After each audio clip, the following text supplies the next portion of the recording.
Technology के इस युग में ये पूरी तरह से संभव है। प्राइमरी से लेकर उच्च शिक्षा तक भारतीय भाषाओं में एक बेहतरीन कंटेंट देश के युवाओं को मिले, ये हमें सुनिश्चित करना है।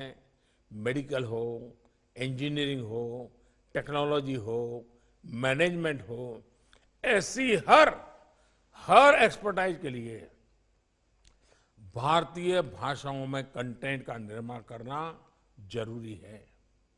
मैं आपसे जरूर आग्रह करूंगा कि हमारे देश में टैलेंट की कमी नहीं है।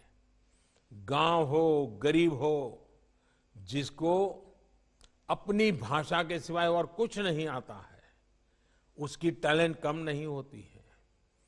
भाषा के कारण हमारे गांव के, हमारे गरीब की टैलेंट को हमने मरने नहीं देना चाहिए।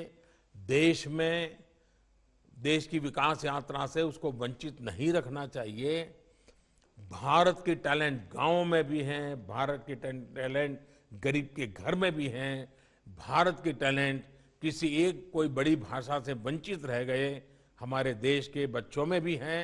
और इसलिए उस टैलेंट का उपयोग इतने बड़े देश के लिए जोड़ना बहुत जरूरी है। इसलिए भाषा के बैरियर से बाहर निकल करके हमें उसकी भाषा में उसकी टैलेंट को फलने फूलने के लिए अवसर देना, ये मिशन मोड में करने की जरूरत है।